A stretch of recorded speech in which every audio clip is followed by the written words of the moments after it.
Arsenal fans in debt to UEFA for giving us 60 minutes not freaking out about the transfer deadline. This is the ArsenalVision Post-Match Podcast. My name's Elliot Smith, Black Man Twitter, Yankee Gunner. Hello, everybody. Thank you so much for being here, for sharing this period of equanimity and calm and kindness and love and positivity. I'm so glad No, I'm kidding. Get the pitchforks. Get the flares, get the torches. It's a good old school burn down the Emirates kind of feeling that's going around. And we haven't had that in a while because, we're good. People seem to have forgotten that, by the way. We're still good, by the way. Even if we don't win the window, we're still good. Not as good as we could be, but good, but still good. So there's a lot of good stuff happening. We've been doing daily transfer updates over on the Patreon. But of course, if you go back and listen to any of those at this point, pretty worthless at this point. But we'll be doing another one tomorrow. We got a really, really exciting bonus episode coming out for everybody, not just patrons, in the next day. So looking forward to that. And just generally going to take you through today a busy day of news, actually, because we've got Ramsdale moving on. We've got all the incomings that we're linked with. We will cover those in a 45 to 50 second segment that we call Transfer News. And then we're going to talk about the Champions League draw, and then we're going to talk about Brighton. So a lot there. I think the Champions League draw is actually a pretty good one. I'm very excited to cover that and what that means. And here to do it with me is Paul. You can find him on Twitter, Pause My Pants. Hello, Pause. Woohoo. Indeed. And very happy to welcome on the pod, Harry Symeou. You know him as the host of the Chronicles of a Gooner pod, and just from generally being on all your TV screens all the time. Harry, brilliant to see you. Thanks for being on. Thanks for having me, guys. It's a pleasure to be alongside the podcast kings. Legends are only found on the ArsenalVision Podcast. I think I forgot to mention Andrew and James have canceled for today, so you'll have to settle for us. But thanks for saying it. No, we've got a lot to get to. So I think we'll do it this way. Let's do the transfer stuff up front. Then we can do the draw and the Brighton game. And that way we're sort of going from most important transfers to least important, the football. By the time we get to the football, no one has to listen anyway. And I do want to touch a little bit just on the reaction to the window and how that impacts people. So Harry, you're the guest, so I'll let you go first here. I want to get you on record. Are Arsenal going to sign that elusive forward that we need? Do you see it happening? I woke up this morning, Elliot, thinking maybe. And I was hoping that throughout the course of today, we would hear something. There are some rumors flying about. I'm not sure how credible they are. We're being linked with Ivan Toney, I read earlier today, which I don't think is going to happen. Would you take him? No. I'd rather we sign nobody than Ivan Toney. And I know that not everybody's going to agree with that. Well, you may get your wish. Yeah. I'm not too keen on the idea of Ivan Toney. I read earlier that Raheem Sterling has been offered to Arsenal. Again, I don't know how true that is, but it feels like nothing really that credible is being talked about at the moment. So I am a little concerned because going into the summer, I was very clear on my thoughts. I thought that we needed to bring in 3 players. I wanted a defender who could preferably play at left back, which we've got in Ricardo Calafiori. I wanted a natural 8, which I think we found in Mikel Merino. And I wanted an attacker. I'm not that fussed whether it's a winger or a centre forward. It just has to be the right fit for this team, for this project. And that's the one that we haven't got yet. So I'm a little bit concerned about that. And I do think, and I've been listening to you guys over the last few days as well, and I completely agree with this take. I do think that the fact that Gabriel Jesus is injured has led to this kind of frenzy around, whether we have enough or not. I think had Gabriel Jesus been available and been looking sharp and good, then I think a lot of us would be a lot more relaxed about the forward situation than we are currently. Yeah, I think there's a lot of truth to that. I agree with you. This is a priority. And, we've spoken about this before, but James Gunner Blog reported after the Bayern tie that Arsenal felt that a lack of attacking power and the lack of that extra attacking weapon caused us, or in part was to blame for us falling short against Bayern. So let's put it this way. We'll set aside for a moment, are we good enough to achieve our goals? I think we know we have a good team. We have a team that currently, right now, the squad, as it's configured, as of the time of the recording, is better than it was last season. And last season it went to 89 points and broke its scoring record. But I think we also know that without the addition of an attacker, we are leaving a lot to chance, to injury luck, to fatigue and form. And we'll be relying on certain players a lot in a season that almost guarantees us more fixtures than last season, coming off an international tournament. If we were to fall short this season due to a lack of attacking options, I don't think there'd be a lot of forgiveness because it would be seen as something that was very easy to anticipate, if not easy to solve, but needed to be solved. So let me ask you the same question, Paul. Before you get into what it all means, Do you still hold out hope, or is this a abandon hope, all ye who No, I enter here definitely territory? hold out hope. I think this feels like it could be one of the craziest transfer deadline days Europe-wide that there's been for a while. I really want to do a live stream, and it's been a long time since we've broken out the live stream, I but I have feel my like it could be worth it. inflatable organ ready to poke in your ear. Yeah, There always you go. ready to Bring inflate. it. Yeah, I got big ears.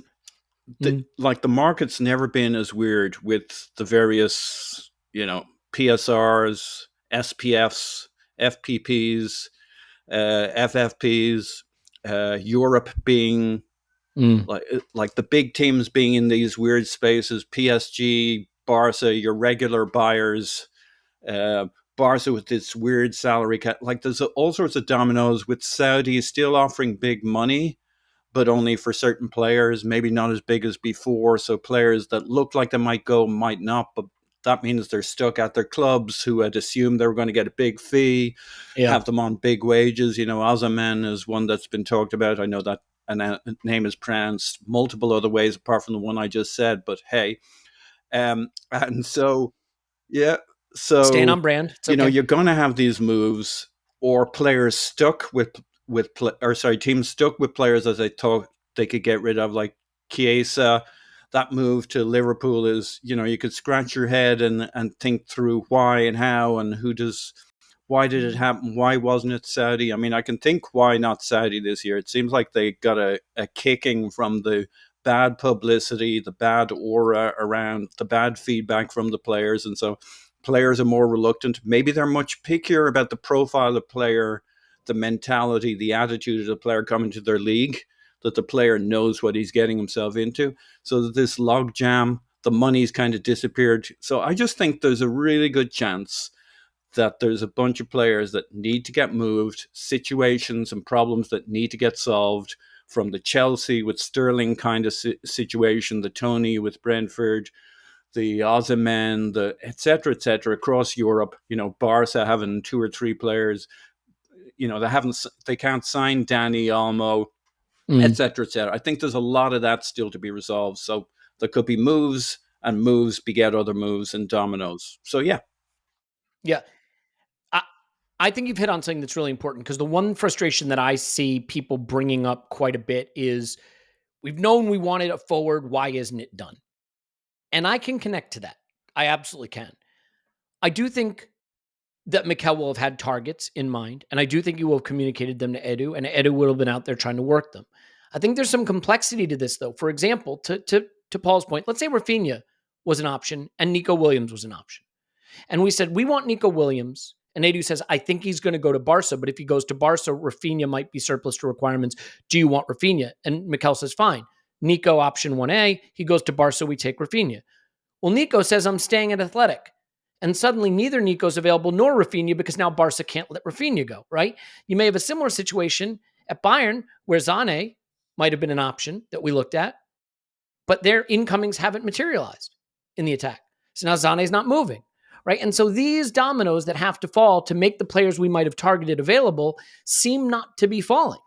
And by the way, that's all projection. I don't know that those were the guys, but that certainly Kingsley seems like Coman. the kind of thing you can that list realistically name can happen. after name, which is, this happens if that happens, but club would like to move on. Wages are out of line. Fees, this, can they, and the disparity between the options of Saudi or the Premier League or someone in Italy or somebody in the Bundesliga, the same, like, those fees jump around massively. The wages jump around massively. So I think there's a whole bunch of dominoes that make tomorrow very, very potentially interesting, or it's past the parcel, basically. Some deals are easier to do. Yeah, some deals are easier to do on deadline day, and I certainly think English players in the English league who want to move, everyone knows pretty well, I think they're easier to execute for a variety of reasons, from a club standpoint, player standpoint. I don't think the Coman deal happens, and I'm perfectly fine with that. I think Coman, whether you like the player or not, I mean, there's personal stuff there that I would just prefer, given everything else going on, that we don't get ourselves into, but I understand if people feel differently. I don't think it's happening. The two that are interesting to me are Tony and Sterling. Now, Harry, you've already mentioned you don't want Ivan Toney. I'd take him. Yeah. Let me be clear on this. This is pure eye test stuff for me. I know the data is mediocre. I know a lot of people don't particularly rate him. I rate him. I think he'd be good. That's just me. That's just where I feel. But the reporting's pretty solid on that one. The Mikel met with him, or when he met him or whatever, did not click with him. And from a personality standpoint, he doesn't fit the dressing room. And if that is the case, who am I to argue with that? We've seen how other players that didn't click with Mikel worked out. So we certainly don't want to go down that path again. But the Sterling one is pretty interesting. I don't see a world, and this could look stupid by the time anybody's listening to this, but I don't see a world where Sterling is still at Chelsea when the window closes, because he's soaking 300,000 per week from that club. They want him gone. He wants to be gone. If the window closes and he's still there, that's bad for both of them. Whatever they can get to move him is better than the alternative of him soaking 300K a week while the media asks about him every day, putting the new manager under increased pressure. So to me, that's a deal that if there's a home to be found, you'd find it. Mikel knows him, likes him. I don't know if it's the exact deal we want, but I certainly think it's a deal that if the money and the time horizon is right, could fit. So what's your take on Sterling? Because the hope I have left feels like it's coalescing around that deal. Raheem Sterling is a player of incredible pedigree, and I don't always think that he gets the respect that he deserves for the career that he's had. He's played at some big clubs for some incredible managers. He was brilliant when he broke onto the scene at Liverpool. I thought he was fantastic at Manchester City. I thought he really thrived under sort of Pep Guardiola's management. That kind of arriving at the back post, you could argue, is what's, put his goal tally in the Premier League up to what it is, because he was often the end of a Manchester City move and he became a real big part there. Then he moves to Chelsea, and I think he does okay at the beginning. I've got to be honest. He arrives when the club is in chaos, and he does pretty well from the beginning. I think you're right to say.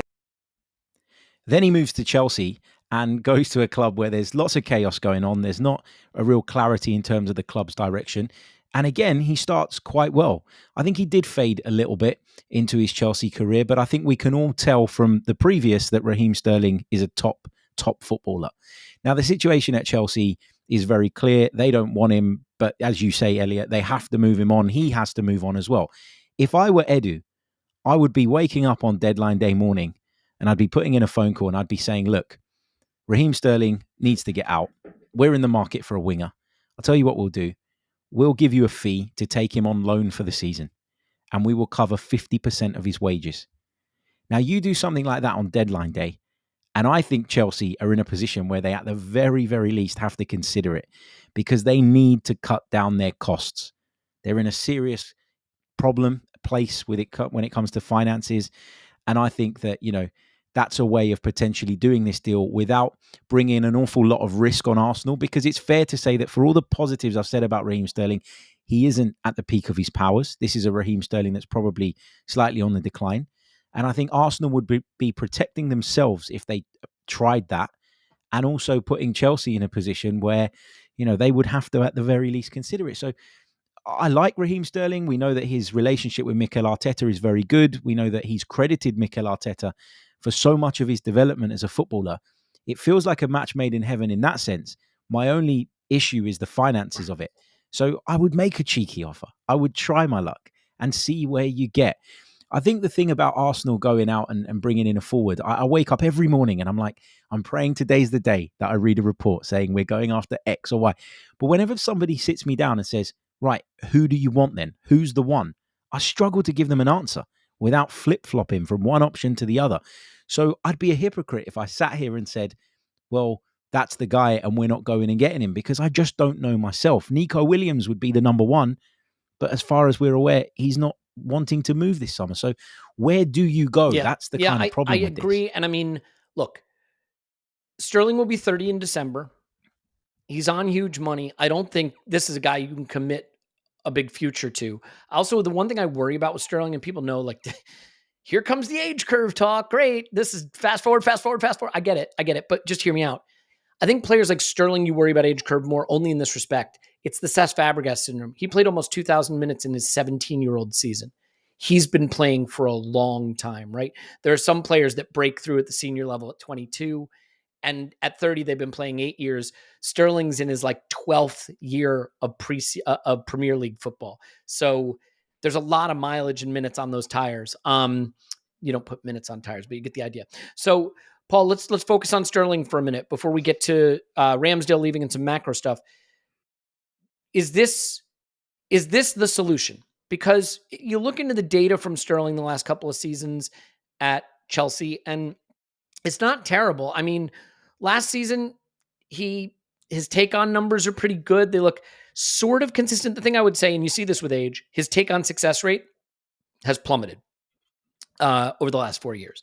And I think that is one of the things that wingers lose as they age. You do see that happen, that their success with their take-ons drops.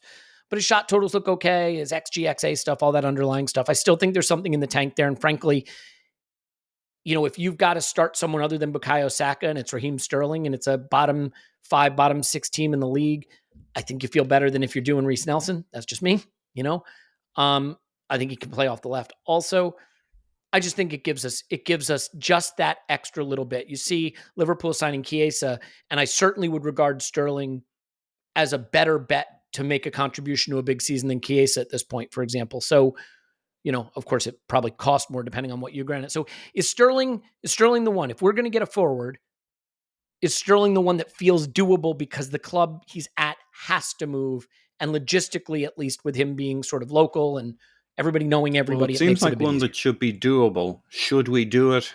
Probably, very probably not. Just football-wise, would I want him? Would he enhance the team, the squad? Yes, but I don't think he's coming to be a backup. He's not a long-term solution. He'd be big wages. Wait, I gotta stop you already just real quick. I think he would kill to be a backup at Arsenal versus what he's staring in the face, which is training alone and playing in the reserves. I mean, there does not seem to be a lot of alternatives. You may give me the choice of being murdered or tortured. I'm going to go for tortured, but I'm not going to be a happy squad member. Are you? Right? Just because... just because it's death or death by bongo, right?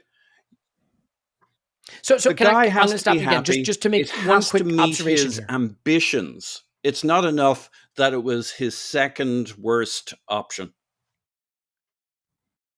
Right. So just a couple of things on this. Firstly, he immediately goes to a group where he knows Rice and he knows Saka, right? He knows some people from the England team that he'll really like. He knows Mikel and will have fond memories of Mikel from Mikel sort of being a part of his development in his career. So immediately he's in a better place, just dynamic-wise and culture-wise. But Paul, that's not a good place. Yeah, well, I think a much better place culturally, set his personal playing time thing aside. But I don't think it's out of the question that you say Raheem starts all the League Cup ties on the right, starts the 4th round of the FA Cup on the right, starts some of these Champions League ties that we'll mention later on the right, starts against Ipswich at home on the right. I think Saka, having played this summer, Mikel's going to want him going into the run-in fresh. We've seen some fatigue in Saka at the end of season. So, I don't think the minutes are going to have to be as limited as maybe you do. Well, do you it's not about minutes, though. It's about status. And, if you don't think Raheem Sterling cares about status, we must be talking about different players. I don't think he's a bad egg, but... No, but does he have another place where he can have the status, you think? But that's solving his problem. It's not solving our problem. If we give him a less worse option, he says, this is much better than Chelsea, but it turns out he's still not happy. You got to actually be happy. It has to sit with your ambition and what you want to be doing. We're going to be buying him for 4 years? He better be bloody happy. No way. So how long we're not doing that. We're not doing that. It's a loan, or it's a loan. A 1-year loan? It's probably a loan. I would think we can pull off a loan. If he and Mikel are clear on the role, and then sure. Footballistically, I'd take him. I'd probably... We won you over. We did it. For a very defined job where he gets to compete, he'll get, we're in the Champions League. We might be playing 10 league games and then kick on to the Champions League knockout stages. And he's part of the mix and he's coming on as a sub regularly. Yes. As a loan, yes. As anything more, I think that'd be disastrous. But you're right. He could see 1 year at Arsenal as a way of keeping his getting enough chances to show what he can do in the league, in the Champions League, even if it's coming on as a sub at 60, 70 minutes on a regular basis, yada, yada, yada. So, yeah, you're right. I'm wrong. Yeah. And it's not a guarantee, but I think it's a potential path back into the England setup. Like maybe if he's contributing to a fantastic Arsenal at Premier League and Champions League level, if he's showing that he can still get that done, if the reports coming out of Arsenal is that he's working hard and he's fit and they're winning, like, I don't know. Harry, I get Paul's point, right? You can't give this guy 4 years to have him till he's 33 on $300,000 a week, or even if he's willing to take a pay cut, $250 a week, knowing full well that it may be blocking what you need to do, which is go get the future additional focus. We all agree there's some 25, 23, 24 something year old forward we need to add sometime soon to really finalize the front line. But we're into keep the season on the rails territory here. So what are your thoughts to Paul's valid concerns? Yeah, I totally understand why you would be worried about Raheem Sterling's point of view and why he might think that joining a club where he's going to be second fiddle to someone else is probably a little bit beneath him, given the career that he's had. But I think, for me, it would only be on a loan deal.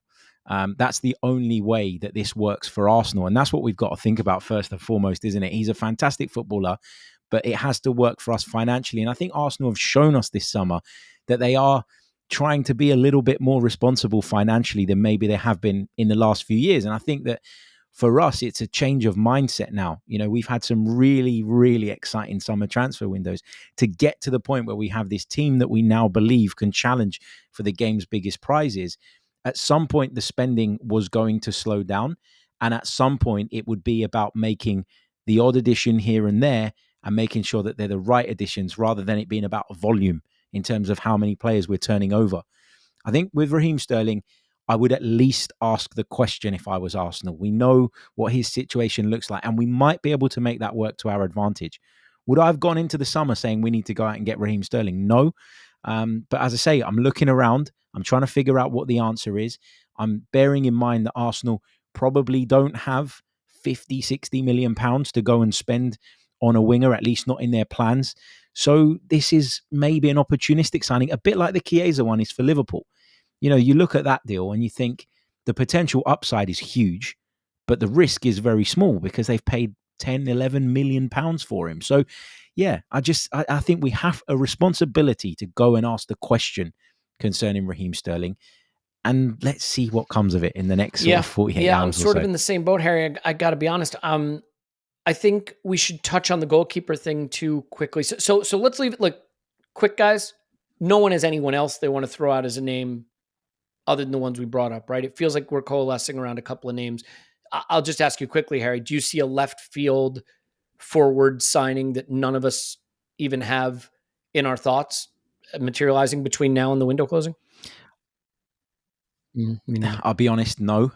Just because we haven't had any reporting, and I know that we're normally sort of finding out about these things once they've already got going, because that's just the way this works. There has to be some contact maybe for someone to get wind of it, and then by the time it comes through the various sources, that's when we hear about it. But there's just literally nothing on the radar, which makes me think that in this day and age, for that to be the case, it means that there's probably not enough. I agree with that. Paul, agreed? That's what I want to say. Boo, Harry.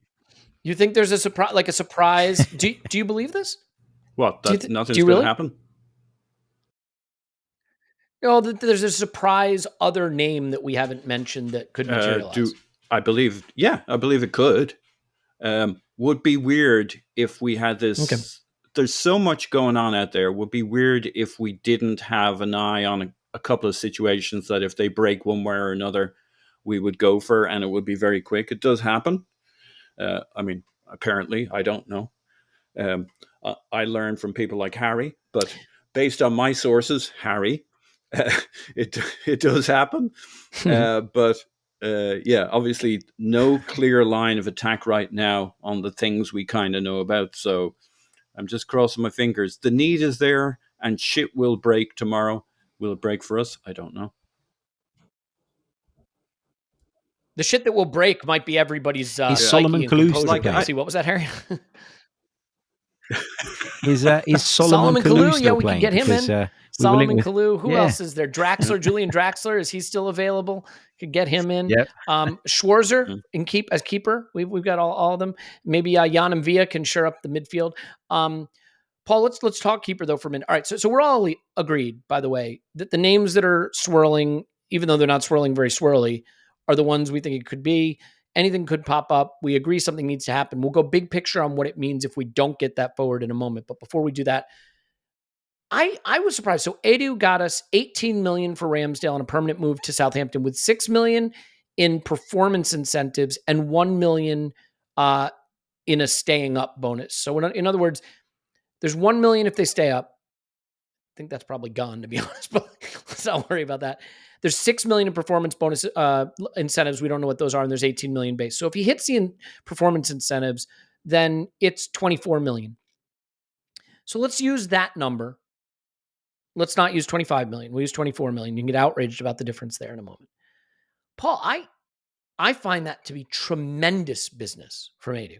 And I think combined with the fee he's secured for Nketiah at 25 plus 5, the fee he secured for Smith Rowe, last summer, what he got for Balogun, what he got for Xhaka, who was one of those classic good for everybody, right? Late in his career, a really good fee for a guy late in his career, wound up being great for the team who bought him, but it was good money for us, and we were able to go to a new system that worked well for us as well. So anyway, I think the bad at selling label is maybe coming off a little bit.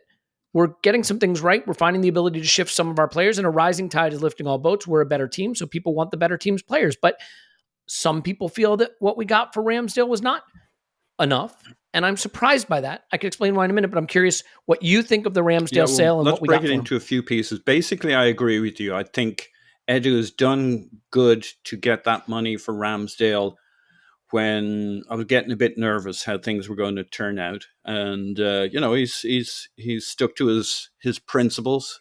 I don't know if you can have principles in selling apart from get as much as you can, but he's put him out there as a not to be pushed over negotiator. If there's one thing we've shown by giving away our players and running down their contracts is we won't be trifled with in some weird kind of way. But it does actually seem to be maybe a thing that, he's not going to be get pushed over. We don't need to do anything.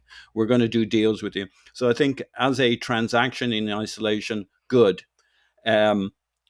I think there's also a sell-on clause, or at least I saw one or two tweets saying, if he gets sold on by Southampton, we get a share.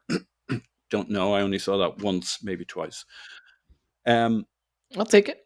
Obviously, there's the whole Raya, Ramsdale, what we bought him for, blah, blah, blah. But that's in the rearview mirror. There's nothing Edu can do about that, whether you liked it or not, whether we tanked his value a bit or not, whether he was an overpay and now we're only getting this and now we're going to spend that and some more maybe on this Joan Garcia. There's all of that side of it. But taking that transaction on its own, you can't really fault 18 million for a keeper. When you say, here's the other piece that I would parcel off though, and maybe it's kind of a parallel conversation. Are we good at selling yet? I think we're good at selling English players, especially our academy players, in part because that's what the market who would buy from us want. And I'm not sure we have proven ourselves to be good or that we have priced correctly with the wages. Players who are not A, English, and B, academy, where we need to sell them elsewhere. And I don't think we have a lot of notable successes in the last few seasons of anybody who isn't English or an academy player. And maybe they kind of sort of sell themselves in this market, which I know is contentious and not the mood of an Arsenal supporter, but that's what I see. And the evidence, I don't know there's a lot of evidence to say non-English players, we've got good money for. Non-academy players who aren't English, we've got good money for. Well, so I just think in general, it is difficult for Arsenal fans to value their players, especially ones they love, because our perception of their value is based on our bias on the player. We love Ramsdale. That doesn't matter to the buying team. That doesn't matter. Ramsdale is a player who, if you get into goalkeeping data, has never looked good. His data has always been mid. Now, that could be a good argument for throwing out goalkeeping data, by the way, and I'm totally behind the idea that goalkeeping data is mixed in its value. We know how he is with the ball at his feet. It's not ideal. It's probably the biggest reason we moved away from him. He's just spent a year not playing, and when he played in the last year, it did not go particularly well. Fair enough, he wasn't playing. So you have a guy who's on a big wage. Like, I cannot emphasize this enough. By goalkeeper standards, his wage is very high. And for Southampton, he will immediately become one of the highest paid players they have. The fee they are paying for him is one of the top 8 goalkeeper fees in history. That's how low goalkeeper fees tend to be. So you have a high wage, a high fee. We acquired him expensively. He lost the job. He spent a year not playing. And it's kind of like the Sterling situation in a way, just a microcosm. He's a player we clearly are ready to move away from, who clearly isn't happy sitting the bench, where we will be best served getting him to another team as he will be, because we've already got our eye on the guy we want to replace him as a backup with. So it just felt to me like, if you're selling your house in a market where 10 people want to buy it and you actually are fine not moving, you're going to get a good price. If you've already accepted a job halfway around the world and it starts next week and your mortgage is $7,000 a month, you're just going to take what you can get. So, Harry, I think it's a good sale. And I want to get your take on it. We certainly thank you to Ramsdale for what he did, for the vibes, for the way he lifted us, for the transition he helped us make. We'll always love him for that, for the character that he was, for what he meant to the fans. I wish him the best. I think moving on was right for us. I think it will be right for him. I want to get your take on the sale, but also then turning around and putting a big chunk of it back into Joan Garcia. I think my initial reaction to that was, why a second fridge that's so expensive? But as some people have pointed out, Raya's no spring chicken. Garcia might ultimately be the guy who replaces Raya. So here we go again, Yeah, it's a hard one, the Ramsdale situation, because I think we all got so emotionally attached to him that it's really kind of difficult to turn that off and switch that off when you're discussing what the right thing was to do with him. I think what we paid for Aaron Ramsdale is kind of irrelevant now, because I think you have to accept that when you don't use a goalkeeper, in particular a goalkeeper, I think you have to accept that their value is going to tank. When you do what Mikel Arteta did, which was say, I've got 2 number ones, but very quickly prove that actually that wasn't the case, then you have to accept that the market for him is just going to be non-existent. And in this case, there's one club that were willing to bite at the price point that Arsenal were looking for. I kind of feel sorry for Aaron Ramsdale a little bit, because I feel like the way the market is at the moment, it hasn't worked out for him. And I feel like he's taken a backward step by joining Southampton. I think there's a good chance that they get relegated. It's an experience that Aaron Ramsdale's had in the past. And I'm sure when he moved to Arsenal, he thought his days of fighting relegation were probably over. So I feel for him in that sense. I feel for him in that he must have been on top of the world at one stage, being Arsenal's number one, being so loved. And the way it's kind of all unraveled for him has been, I don't want to say unfortunate, because we've got the better goalkeeper now, but it's something that I can imagine would have been quite difficult for him to take. On the Joan Garcia thing, I look at that and I look at the keeper that we're talking about now, and I know we're talking about potential and all the rest of it, but can I, hand on my heart, say, based on what I know of Joan Garcia, that he's an upgrade on Aaron Ramsdale? No, I can't say that at this moment in time. Therefore, I would have expected us to have sold Aaron Ramsdale and then moved to get Joan Garcia in while making some profit. And actually, when you look at what we're reading today from Fabrizio Romano, especially about Espanyol digging their heels in and wanting that 30 million euro release clause triggered, we're actually not going to make any profit. We might actually even be spending more to get this guy in. So I think I'm at a place where I trust the club, I trust the hierarchy, I trust the scouting department. They've done a fantastic job of getting Arsenal where they're at today. But to say I'm not even the slightest bit uncomfortable with the fact that we've let Ramsdale go for good money, but then they're going to go and drop all of that money on a goalkeeper I don't know anything about, I'd be lying if I said I wasn't a little bit nervous about that. My initial reaction, Harry, was exactly this, which is, wait a minute. Go find a £1 million journeyman who's 34-year-old to back up Raya. Let's go plow the money into a forward. I think it boils down to this for me. If the money we're spending on Garcia is in any way stopping us doing from a forward, then it's a colossal error in my view. But there's no indication that's the case. Raya is 29 in 2 weeks. That's still pretty young by keeper standards. Garcia's 23. His data, again, if we care about that for keepers, is excellent. And by all accounts, he is extremely highly regarded. So this may be a case of future planning. You know, it is very hard when the expectation is win the treble this season. And for some people, that is the expectation. To remember, we still need to be a club in 3 seasons and 4 seasons from now. So the things we are doing currently that have 3 or 4 seasons in mind will aggravate people, myself included, because people are like, I don't care about that. I care about winning the treble this season. And that should be the priority because the winning window is open. But if the Garcia move hasn't actually stopped us from doing anything else, this could be a very savvy continuity play. So I'm prepared to again, think that it is expensive for a second keeper, but not expensive for a second keeper who looks to be the incumbent for the first over time. And maybe we will see more of a traditional scenario where Garcia comes in and plays Champions League and plays domestic cups, at least until you get to knockout rounds or something like that. So we'll have to see. First of all, that deal's not done, by the way. So there's work to be done there for that to happen. He does have a release clause, but to Harry's point, a release clause has to be paid in one lump sum. So we'd find ourselves down from the Ramsdale sale. Not that I know that makes any difference. Paul, your thoughts on the Garcia incoming potentially? Obviously, Harry is somewhat held back by having, as he said, from having a strong opinion because he doesn't have all the facts or the knowledge on the player. But that's really where I come in. Yeah, that's where I come in here. I know less than Harry, and somehow that has freed me up, I think, to have a much stronger opinion than Harry.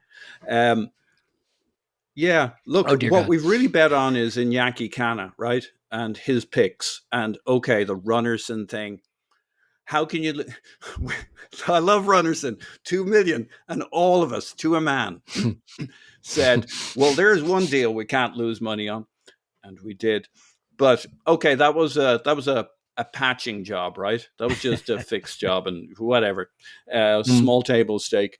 I would say we've had 2 Iñaki Cana picks so far, right? We've had Ramsdale, who they thought they could turn into something more than almost anybody saw out there. And I think it's fair to say they were successful with that. Having worked with him, and they'd gone for Raya, was it that season or the season before? So obviously Raya was the one Iñaki knew and wanted. And when the chance came, they gazumped Ramsdale, which is either admirable or heartbreaking or just cold, but it's how it is if you want to win. And we all have strong attachments to Ramsdale. God bless him and all who sailed in him. We can only wish him great going forward. But like, here we go again, you would assume. If we do this guy, it's, there was a discussion over Raya versus Ramsdale because Ramsdale was good enough for us. But the deal was he wasn't the right style for how we want to play. And as we see Raya and as he settles and as he gets confident, we see more and more of the stylistic differences that are significant to how we play. One can only assume that either we've done crap scouting this guy or he's the right profile style that they see developing. And this will be the guy who comes over. It's horrible watching it in slow motion, but we'll kill the guy that killed the guy that killed Ramsdale. And like, we will see this guy progressing and developing and the skill, the style, the way he plays, his feet. I've never seen this guy play. Like I'm really free in my analysis of this guy. Phenomenal. He's phenomenal. Phenomenal. I too have never seen him play. Harry, yeah. Can I just say one thing as well? I feel like for whoever comes in as the number 2 to actually develop and become the goalkeeper that obviously the club think he can be, he needs to play football matches. Yeah. It can't be like it was last season where, look, I'm not saying that Mikel Arteta should have been rotating goalkeepers 1 week from the next and should have been making substitutions in game as he suggested at the beginning of that whole Raya Ramsdale debacle. But I do think Mikel Arteta, one of the things that he has to do this season is be more open-minded to the possibility of rotation. And I know that in the past, you could argue that we didn't have the depth and that was maybe preventing him from doing it. But you can't bring in a goalkeeper with a view to developing him if he doesn't get game time. So you have to, at some point, draw the line where you say, that's David Raya's and that's going to be Johan Garcia's. Whether that's the cup competitions or whatever, that's up to the manager. But you have to be open-minded. And I know we're not talking about these guys now, but I feel like the same with Calafiori, with Timber. Like, how are you going to get these guys all in the team?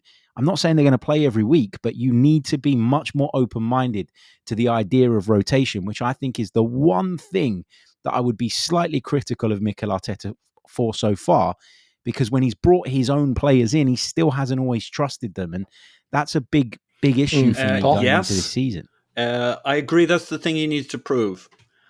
You'd like to think that the reason is he needs to perform. He needs this team. Look at last season in the Premier League, right? The margin between winning and not winning the league, between pushing City to the very final game of the season, is another 3 points, and you're just out of it. And and you look back on the season and you reflect on it, and everybody's like, "Oh, Arsenal were 5 points behind City, one game, and you're off." So you can understand why he goes into each game or each couple of games thinking, "Got to put out my strongest team. Got to put out my strongest team." Because a little bit off that, and he's gone. As his strong team gets stronger, deeper, wider. Like last year before the season started, I couldn't find the 17 players he needs to trust the way Pep trusts 17 players. I looked down the list. I couldn't get past 13 or 14, so I can't slam him for it. I knew what he was going to do when last season started. This year, I can tell you who the 17 are. You can tell me who the 17 are. They're going to be the same 17 players. Plus Ethan Nwaneri gets him to 18. He has his 17, assuming nobody's out long-term injured.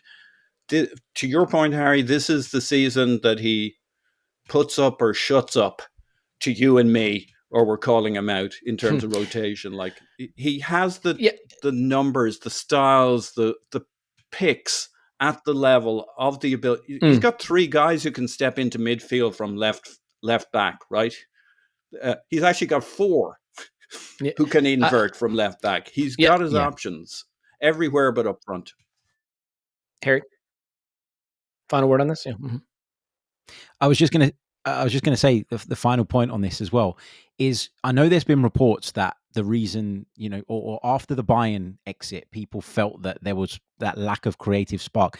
I didn't actually feel that way at that time. Do you know what I saw? I saw Arsenal turn up and not have the energy that they normally do, which I feel like could have been addressed if we had a bit more depth and more trust in the rotational options in the games either side of Bayern, maybe, to give us that little bit extra that we needed. We made sloppy mistakes against Villa as well, which was the game sandwiched in between the two Bayern ties. Brilliant. That was a period in the season where I thought we were flagging, and credit to them, they recovered it and they got back on the track.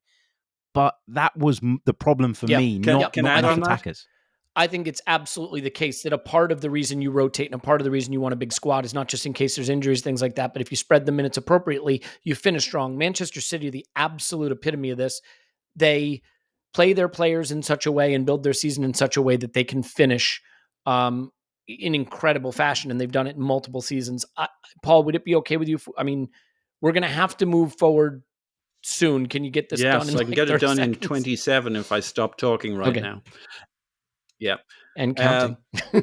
Harry's spot on. I think Arteta got burned by that 2-legged tie. It was a bit embarrassing at the end of the day for him in terms of where this team should have been. And I think, what was his response? His response was Calafiori. It was Marino. And an attacker would be nice. He came to the same conclusion as you, Harry. It was depth across the defence and midfield that meant we got done at home. And that set us up for a tough away leg, and he came to the same conclusion. Yeah, fair enough. Okay, so a couple of things here. First of all, I will just say on the Ramsdale point, I don't think Mikel rated Ramsdale. I'm not trying to be a jerk. I really don't think he rated him the way the fans did, and I think that is why we saw so little of him ultimately. And that, I'm not saying I agree with Mikel, but I don't think it's not an unwillingness to rotate so much as not trusting the option, which rightly or wrongly, I think that's where that was. I think we have to have a quick conversation on, if we don't sign a forward, are we finishing 9th or 10th as the zeitgeist would have you believe, or is there a possibility we could still finish in the top 6? So we'll have to cover that. Then quick one on the Champions League and a quick bit on Brighton. As expected, we've been as concise as ever, and we've only left that into the 45th, 46th, 47th minute or so. But I got to tell you a few things. The first thing I got to tell you, Mike from Gooners versus Cancer is doing something amazing again, as he always does. The guy just does an incredible job raising money. We're always proud to raise money for Coaching for Life in the Zaire refugee camp every April, but I love supporting Mike's efforts. And Gooners versus Cancer has an art fair coming, supporting cancer research and promoting incredible artistic works from Ruth Beck, Del Lewin, North Banksy, Charlie Shanks, and Carl Bork. Friday, August 30. So tomorrow, as of when we're recording this, 7 p.m. UK, Drayton Park Pub, just across the street from the famous Arsenal Stone Letters. So if you know where the Arsenal Stone Letters are, it's right across from there. 7 p.m. UK time tomorrow, as of recording, Friday, August 30th. There is a raffle. You can get in on it as long as you order raffle tickets before 2 p.m. UK time, Friday, August 30th. So if you're listening to this Friday morning, you still have till 2 p.m. UK time. I'll have the link to where you can sign up for that in the show notes. And I will have the link to the live stream of the raffle, which will be at 9 p.m. UK time on Friday, in the show notes. Support cancer research, support Gooners versus Cancer, and the chance to win some absolutely phenomenal artwork. So not my usual waffle there on the advertising side, but the good news is I've got my usual waffle for you, and that is to say you can shave your privates. You can, you must, and you will shave your privates. You probably do shave your privates, and you probably do it the wrong way. I am willing to bet you've tried to put scissors up your nose, you've tried to put a razor blade up your nose or in your ears, you've tried to use a razor in the shower. Why are you doing that? Why? When you can have the Lawnmower 5.0 Ultra with next-gen skin-safe blades that have a foil blade now so you can go completely smooth where you want to be smooth. The Weed Whacker 2.0 that's designed to go in your ears and your nose. There are only a few things that should go in your ears and your nose. This podcast and the Weed Whacker. Okay? I don't know what you're going to do with this podcast in your nose. That's for you to figure it out. It also comes with soothing toners and deodorants. It comes with the Boxers 2.0 Midnight Bravo. I don't know what Midnight Bravo means. I just know it's going to feel great on your body, and the Shed toiletry bag. If you are not using Manscaped, odds are you are either covered in hair or riddled in cuts and scrapes. Neither of those outcomes are what you want. Go to manscaped.com. Get 20% off and free shipping with code ArsenalVision at manscaped.com. That's 20% off and free shipping with code ArsenalVision at manscaped.com. Do it now, and go to nordvpn.com, because nordvpn.com/ArsenalVision is your way to watch the video that says not available in your area. The match of the evening. That's not what it's called, but you get the idea. You can watch that program if it's not in your area. If you are out of the country and you need to see Manchester United lose on a last-minute winner by Alex Iwobi, like I did last season, you can VPN back in and watch it. You can sign up for streaming services from another country using a VPN, pay less, boom, money made. Profit?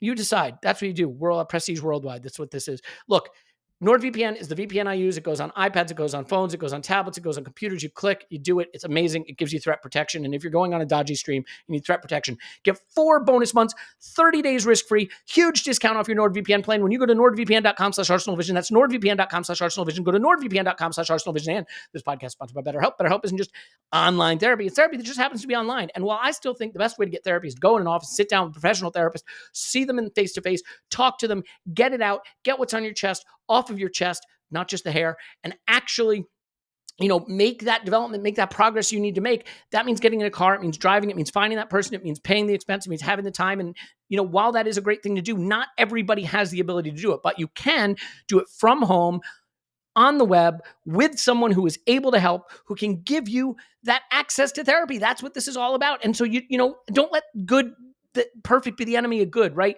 You don't say, oh, I'm not going to work out because I only have 20 minutes. Take the 20 minutes and work out. It's better than not doing it. This is a way to get therapy into your life. So you can go to rediscover your curiosity with BetterHelp. Visit BetterHelp.com/vision today to get 10% off your first month. That's BetterHelp, HELP.com/vision. Paul. Indeed. Nailed it. Harry, I know you're the pro here, but hopefully that lived up to your expectations of nonsense. No, that was incredible. To watch you do that live is something ticked off my bucket list. See, the funny thing is we've started recording the pod at like 6:30 in the morning most days, and so I'm not awake. And so we've missed that energy, but now I'm a few coffees in. It's the middle of the day. I've got transfer window, deadline day anxiety going. I am in my feels right now, and it's working for me. So, Harry, I want to ask you this, just point blank, very simple question. Not going to ramble on like I usually do because people have just heard me talk for about 5 minutes. Where does it leave us if we don't get a forward? There's a lot of people that are going to be very upset. How right are they to be upset? How good can we be if we don't add this forward that everybody thinks we need? We can still absolutely 100% be title contenders as we are.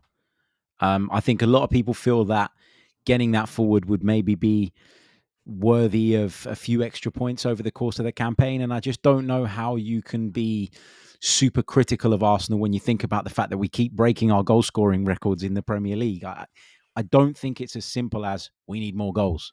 So the idea that bringing in a forward definitely means we win the league against this Manchester City side is almost kind of disrespectful to them and everything that they've achieved. I think we're still challengers as we are, and I'm still confident we can do it. And I can't wait till the window closes so that we can focus on what we have rather than what we don't. Really well said and a concise answer. You get an A+ for concision there. Circumcision is a word. Paul?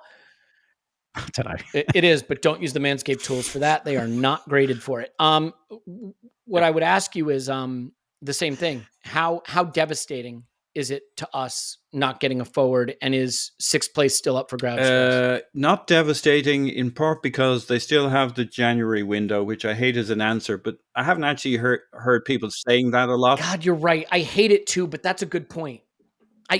Paul, I always forget. I know it's so dumb, and no one wants to hear wait till January, but like we got Trossard in January, we got Jorginho in January. It is a fair point that what really matters is what we do from January to May, and that window counts. I'm not saying that makes everything okay, but it does count. And there's not a lot to say on that, but like our optionality ain't over. So they're going to have to look at it and say, do we have somebody who makes us better and doesn't detract from the overall squad feel, direction, momentum, blah, blah, blah? You know, is he a good egg or is he a bad egg? Ivan Toney, like the guy's got a personality. Raheem Sterling, the guy's got a personality. And so, you know, there's a lot of factors there and trade-offs, and other options will come up and they'll say, okay, at the end of the day, it's a gut feel. Will they make us better? Will it remove an option of a better player in Jan that may come up that they have? Like, there's so many things we will never know. And at this stage, I kind of trust them at this point. It's clear they want to win the league. It's clear the Champions League may require some additional spice to what we have, but I'm with Harry that the biggest thing was the defense and the midfield. But if we're really going to go deep in and try and win the league and go deep in the Champions League, we're going to need one more forward. But does that need to be today or January? I don't know. Harry, so all right, let's just be clear about something, right? Your point is of course correct.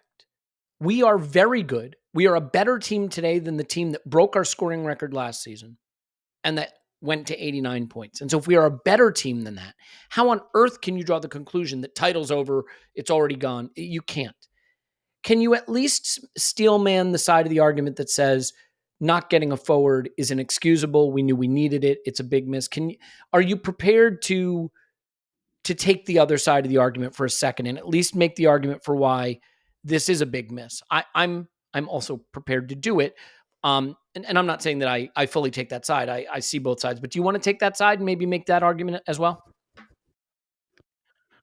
I think you can make that argument because you look at Kai Havertz, for example, who it's quite clear that when he first arrived, the idea was for him to play as an 8. That's where he played the first half of the season pretty much. It didn't really work out as well as Mikel Arteta liked. He knew that he had that ability and that capacity to play at centre forward. He moved him there and then he made the role his own, right? And he was great. The big worry is, what if something happens to Kai Havertz? If Gabriel Jesus' fitness is going to be on and off, and I'm hoping it won't be. I'm hoping that this is just a setback, that he's going to be able to come through and we're all good and we can move forward. But if he does continue to, have a patchy injury record and Kai Havertz goes down with an injury, that's when I think people will be well within their rights to be saying, what on earth are we doing? It's fine if you've got two options that are generally quite reliable, but we've got one reliable option and one option that we just don't know what we're going to get from over the course of the next 8-9 months. So I can understand the other side of the argument. I always think that it's one of those narratives, the Arsenal need a number 9 thing that's been rumbling on for such a long time that people maybe outside of Arsenal circles just go to by default. I remember so many times on the radio last year having arguments with non-Arsenal fans who were saying, you need a number 9. You can't win the league without a number 9. And then we were turning up and scoring 4s and 5s and 6s. And you're sitting there and you're saying, are you watching what I'm watching?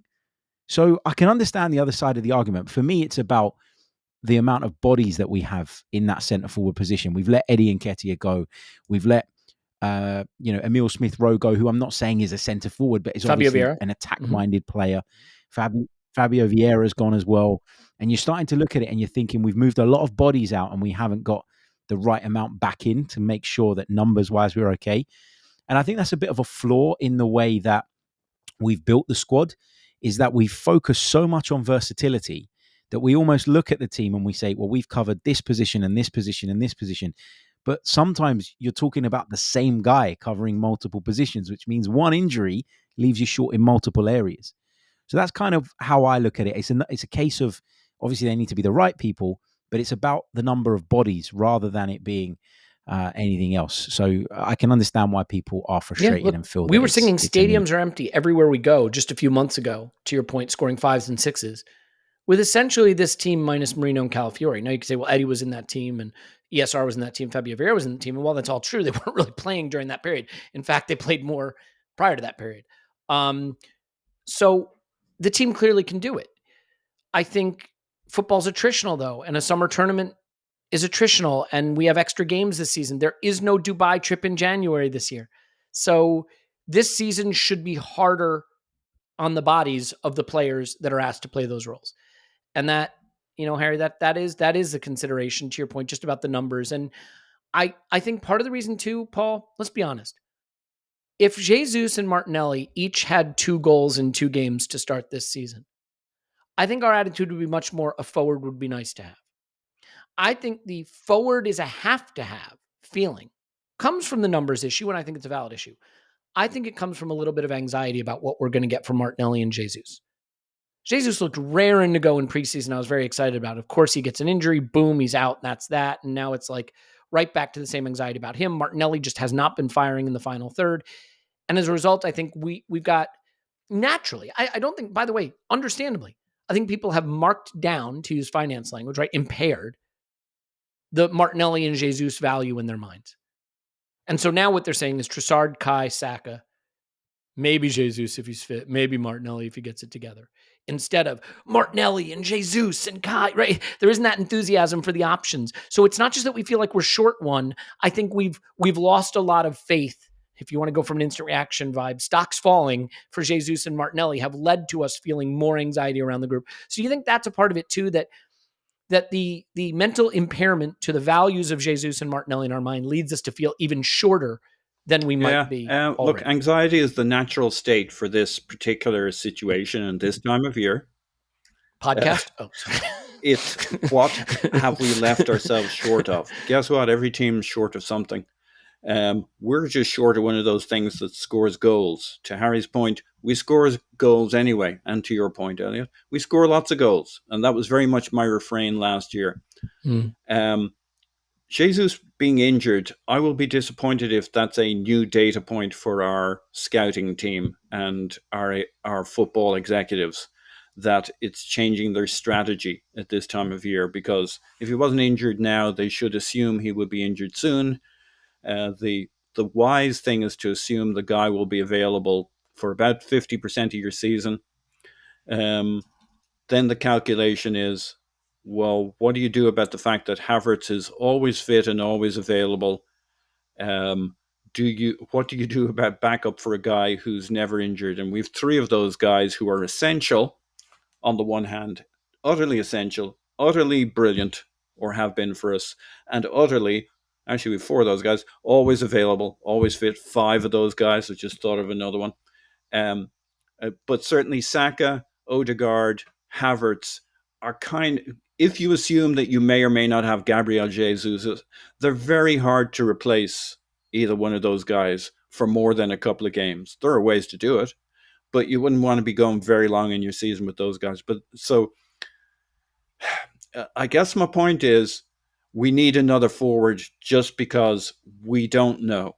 And we don't know where the gods may hurt us, but there's 3 places they could target based on the myths of old of the Greek gods. Like they go after those whom the gods love die young, right? Who would they go after? Saka, Odegaard, Havertz. Like at least a forward gives us one more option up there. And maybe you can then do something clever with Saka in the right 8, or maybe Nwaneri kicks in, or use Havertz as the right 8. Like you have lots of options, but you probably need one more forward, even for an Odegaard scenario, so you can move the pieces around, or for Saka or for Havertz over a long period of game. But if those guys stay largely fit, then I can see us wait until January to work out what we need as a backup, depending on where we're weak. Yeah. Do you think as well, guys? Sorry, do you think as well that sometimes when we're in the kind of transfer window, we lose sight of the capacity that we have to improve what we already have in the squad? Because, like, you think back to last season, I think Martin Odegaard got 8 league goals. He got 15 the season before. So a little bit more output from him, and you maybe make some of that difference up. You think about Gabriel Martinelli, who got 15 the season before and hardly got any last season in the league. So, you're in this kind of place where you're talking about what we need, and we're saying goals, more attackers, more options, but maybe just trying to squeeze a little bit more out of what we have. I think we all said coming into this summer, into this transfer window, that the real opportunity was the left-hand side, all of it, right? If we get the left-hand side functioning, a left-hand side, may I add, that I made strenuous efforts on Twitter to make this point, we did not use for 20 minutes in the second half against Aston Villa. No passes to Declan Rice, a 100 million pound player. No passes to Martinelli in the attacking half for 20 minutes while we went looking for a goal. We used the right-hand side the whole game long. The whole 20 minutes long till we got that goal. Even when Trossard came on, we didn't hit him. We hit him after we scored. So there's huge upside for us over last year, just getting the left-hand side working. And we've added players like Calafiori and Marino, so that we have the players that give us the options that, with or without injury, we can do things on the left-hand side that bring Martinelli to life, that give us different looks, different ways of playing. So there's a significant upside, we would have said, coming into this transfer window to improve the left-hand side. We need to see how it plays out. We haven't seen Marino in an Arsenal shirt. We haven't really seen Calafiori in an Arsenal shirt. We've only just begun to see Timber in an Arsenal shirt. We got all sorts of options to make the left-hand side significantly better than it was last year for us. So there's big upside here. Yep. Yeah. I mean, the most likely outcome is that we are very, very good again, and we at least run the title close, if not win it. I think that's the most common likely outcome. Here's why I think people be upset. And guys, this is where I think they'd be within their right. If we fall short of our goals, and the reason we fall short can be traced back to not feeling we had the attacking threat, either due to the fatigue of the players we were putting out by the end of the season, or an injury issue, or anything like that, it is going to be very, very hard to defend against the argument that this was a known issue and we didn't address it. Having said that, to Paul's point, there is January, and if we get through the first period of the season and we look like we're flagging a bit or energy's low, and then Haaland makes a shock swoop to Arsenal because he doesn't want to go down with City because their trial's wrapping up, then we go and win the league by 20 points. So it's fine. Okay. Champions League draw. We got to touch on that. It's big, it's important, and it's different. So for anybody who doesn't understand how this works, let me just reiterate. There are still 4 pots. You play 2 teams from every one of the pots. You cannot play your own league participants in the league phase, okay? And you can play no more than 2 from any league in the league phase. The league phase is literally what it sounds like. Every single participant is in a league, and there's a league table. The top 8 in that league table go through. The next 16 play off against each other to go through to face the first 8. So if you're not in the top 8 and you're in the next 16, you're through, but you've got an extra round of knockout. There's also now league table games in January. So there's more games, 2 more games. And here is what Arsenal have drawn. PSG and Inter out of pot 1. Shakhtar Donetsk and Atalanta out of pot 2. GNK Dinamo and Sporting Lisbon out of pot 3. I guess that's Dinamo Zagreb. And then Monaco and Girona out of pot 4. The home games, PSG, Dinamo, Monaco, Shakhtar. So, winnable all potentially. The away games, Inter. If only we ever had a historic victory in the Champions League at the San Siro against Inter. Well, maybe there's a chance for a second one. Sporting, Lisbon again, or Portugal again. Do love some Lisbon, as you know. Atalanta and Girona. Girona apparently has 13 Michelin-starred restaurants. Arsenal Twitter is letting me know. So these could be some fun away days as well. Harry, I'll start with you. I think given the options, and I will tell you what Liverpool drew in a minute to give you a comparison of the options, I think this looks like a very navigable league phase draw. Yeah, I totally agree. I've got to admit, when I was watching the draw unfold with the new supercomputer and Cristiano Ronaldo pressing that strange button, which supposedly set the computer off, as it was coming through and I saw Inter, the best team in Italy, away from home, Paris Saint-Germain, the best team in France, and then Atalanta, the Europa League holders, I thought, this is not going the way that I want it to. But I have to say the rest of the draw kind of made up for it. I'm not saying it's going to be easy because the Champions League never is. There are no mugs in the Champions League. It's a difficult competition. I still think, I criticized Mikel Arteta about rotation earlier. I think his European record isn't perhaps as good as it could be. That's probably another, not criticism, but development area for Mikel Arteta. And so I wouldn't take it for granted that we're going to finish in the top 8, but I certainly agree with you that this looks like a draw that we can find our way through. Maybe. Yeah, I mean, what's going to be interesting, the fixtures don't get announced till Saturday. Because that's going to mean something. Because if it's Monaco at home as our first game, that could be handy.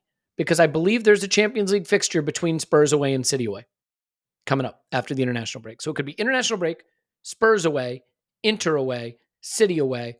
I don't know that we'd take that. I think we should be very happy, by the way, that we don't have Shakhtar away. That's a tough trip. You don't want to have to go. I don't know where they're playing currently, to be fair. Okay.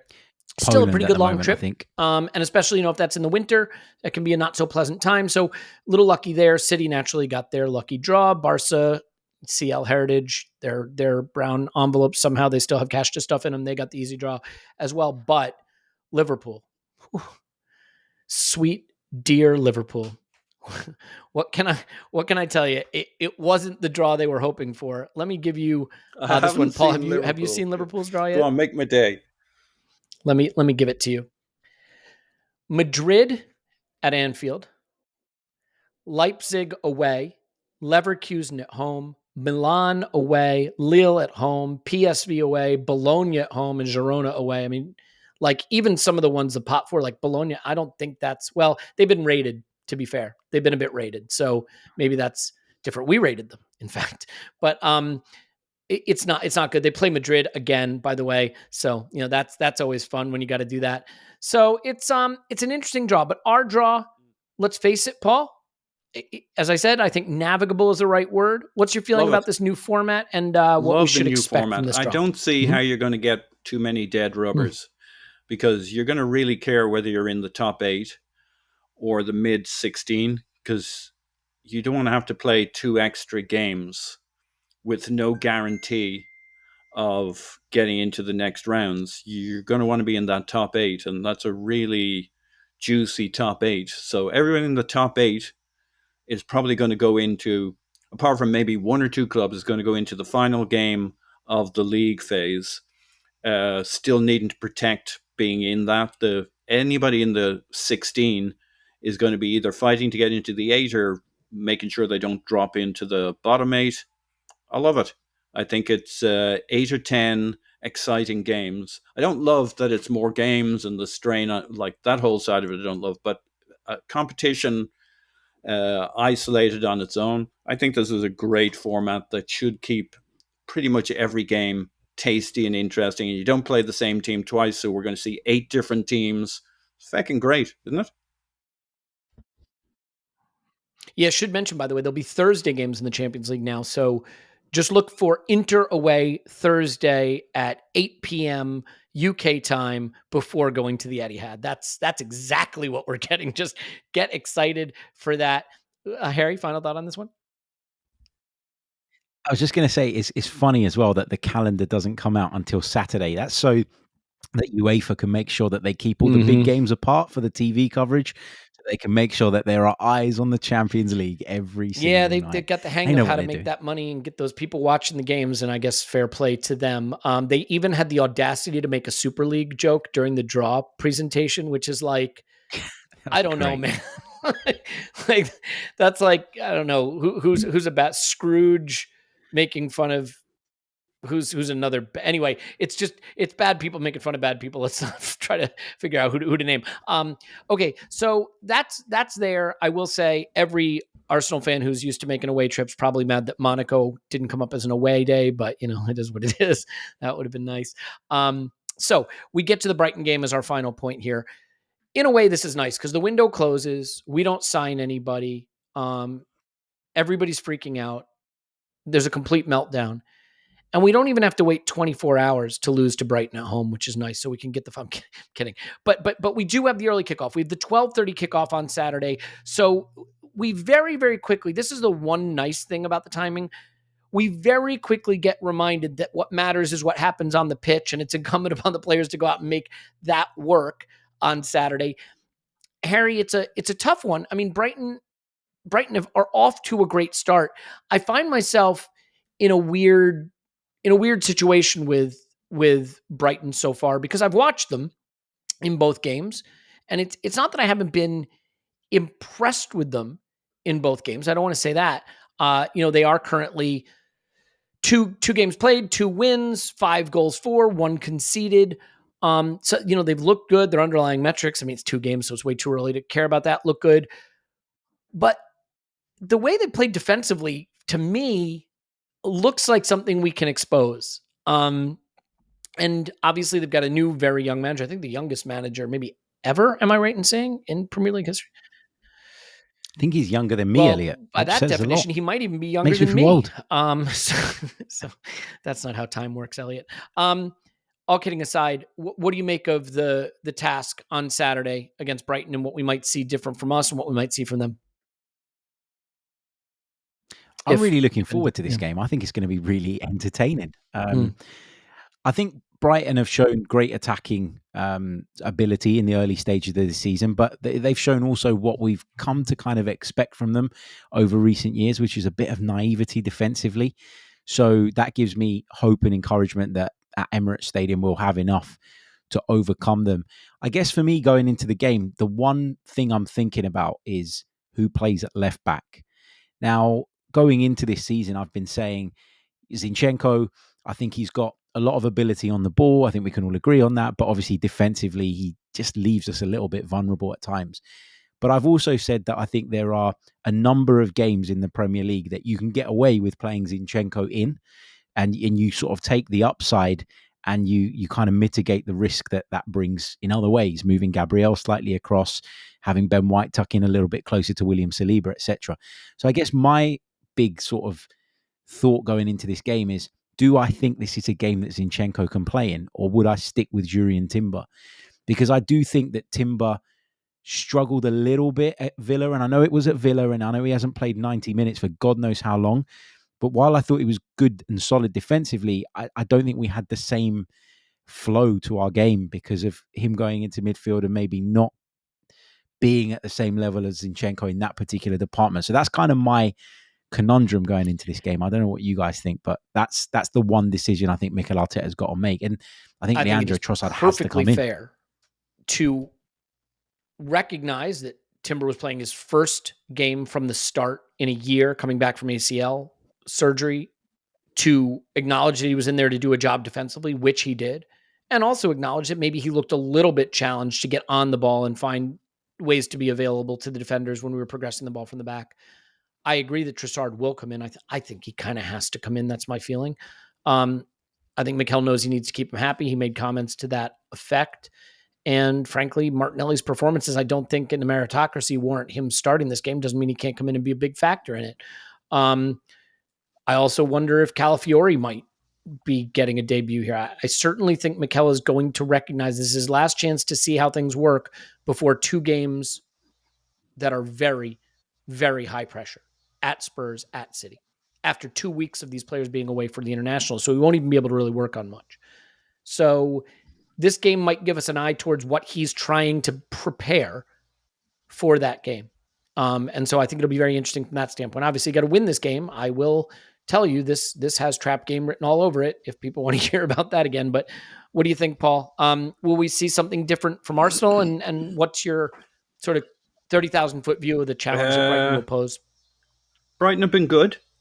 They played some very good football. They got 2 good results. Both results, like Everton, I mean, come on. And Man United, that was funny. That could have gone anyway, and it wouldn't look quite so.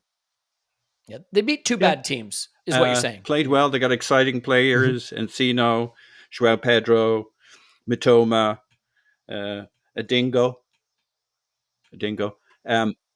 No, we're not doing the dingo. A dingo took my baby thing again. We're not. By the way, the dingo ate my baby thing. Everyone was screaming at me, and I can't believe I don't remember it. It's a Seinfeld thing. It's a Seinfeld. That's right. You was in that too. Anyway. We did it better, Elliot. Yeah. You and I did it better. So we did it better. Yeah. And they got $1 million an episode. We got nothing. We got nothing. So anyway, what can you say about Brighton away? They'll be good. They'll be dangerous. We need to take our chances. So we'll be fine if we take our chances. If we don't, it's going to be a very spicy, dangerous game for us. What will we do? Trossard will start on the left. And we could do one of 3 things at left back, but I'm going to go with, we will play Timber again because he gives us, in theory, a nice balance of both. He has had his first proper game as a starter at left back, so you play him again so that he gets better, he settles more. And I don't really know what the problem was that people saw with him in the last game, apart from he didn't do much on his side, but then we didn't try to do anything on that side for much of the game, and we recycled to the other side. And I think that has marked him down in people's imagination. They have a picture suddenly of Zinchenko hitting all the spots and Martinelli and blah, blah, blah. And we did not pass to Martinelli and Rice, and Arteta did not point to anybody to do anything different. It was bring it back to the right-hand side and play. So this game will be different. I think we give Timber another go because he's played in a reasonable balance of it, and we're away from home and they will be attacking, and they've got exciting wide players on all sides, and we won't want the headache of Zinchenko getting caught with us way up the field. So could go either way. Timber. Yep. Yeah, I think the midfield battle will be interesting, in particular, because I think that's an area we should win. I mean, they're playing James Milner in midfield. If that tells you anything. James Milner. Yep. They're all spiced up. He's doing really good. Did you see him sprinting back? Like, he's got the legs. He's doing good. Old fella. Does he has the legs against Manchester United? I mean, did you see what they did to Casemiro's speed rating, pace rating no. on UEFA? What's it called? No. FIFA. The FIFA game. 34, I think they gave. Even that. Anyway, well, Harry, let me ask you this, because this is, I think people are going to be fascinated. No, I think you're right. Midfield is where we should kill them, but they're going to have a spicy attacking line at home. So, Yeah, well, so that what I was going to ask with midfield, do you think Marino will make an appearance in this game? Because I kind of think he will. I think we'll see him. I'm not sure. I think he'll be in the squad. I'm not sure where he's at in terms of his fitness at this moment in time. I know that obviously the move was kind of in the pipeline for a little while, and that would have impacted, his kind of preparation for the season. I'm sure he would have trained, but we know that he wasn't in the squad for one of the games, etc., etc. So I'm a little bit unsure where he is fitness-wise. I think we probably will see him. If I had to guess, I'd say we'll probably see him, but it might only be 8 minutes at the end, depending on the game state. But I think it's important that he comes on, gets that reception at Emirates Stadium, and kind of we sort of get the opportunity to kind of mark his arrival. If he wants to use him at all in the next two games, I don't think you want to throw him in at Spurs or at City, having not played any Premier League football and even gotten his feet wet. So doing it in front of a friendly crowd that'll be very excited to see him is something that he could do. I just have a feeling we'll see him. I don't know why. I think, talking about his fitness, by the way, like he went all the way to the final with Spain, so he didn't have an extended break. He looks fit, that's for sure. He doesn't look like he added any weight over his holidays. Fit as a fiddle. I think he'll be fine, but we'll see. Look, my feeling is this is a game we can win and win handsomely if we get in front, because the more they have to stretch themselves, I think the more a shaky group protecting their goal will be exposable. But this is the thing with Arsenal right now, is everybody's cocking their head to say, will the attack click? Will it look like it did second half of last season? Can we create the kind of threat that everybody's going to want to see, especially if we don't make an attacking signing? That's the part that's going to be under the microscope. So it'll be very interesting. Very, very important game, obviously, to go into the international break ahead of Spurs and City, getting 3 wins from 3 and off to the right start in the league. I'll let you make a final prediction here, though. Harry, what do you got for the game?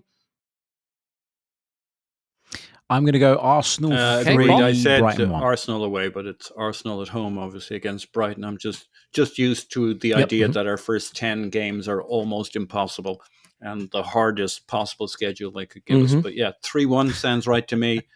It being a home game, maybe that nudges up the possibility of Zinchenko. So I'm about 50-50 on those two guys. 3-1. Yeah, it's interesting, right? Because I don't think defensively we looked great in either of the first 2 games, but we kept a clean sheet in both of them. So if we keep playing that way, you figured the bounces are going to go against us in one of these games. But what if we just get it right defensively? Could we just do that? Maybe. It's always possible. Yeah, I like 3-1. Let's go with 3-1 across the board and see if we get it right. We'll leave it there. Harry, so great to talk to you. I hope you'll have me on Chronicles of a Gooner. And if not me, certainly have Clive or Tim or even Paul on. It would be great. Absolutely. I'd love to have you guys on. It would be my honor. And thank you for having me. Really appreciate it. It's kind of weird because I listen to you guys so much and now I'm here like talking to you. It's well, the same goes in reverse, but it's not weird because we've done it. And so now it's very familiar. And the next time we do it, it'll feel like hand in glove. It'll be like using the lawnmower 6.7 or whatever. It'll be just nice and smooth. Paul's on Twitter. Pause from Pants. Thanks, Pause. My name's Elliot Smith. You can block me on Twitter, Ink Gunner. We'll be probably updating you with a new pod shortly. Check out the Patreon side. If there's transfer updates, we'll post something over there. We might do a live stream for deadline day, so keep posted for that. And we're going to have an instant reaction at full time of the Brighton game. We love you. And we'll talk to you after Arsenal 10, Brighton. No.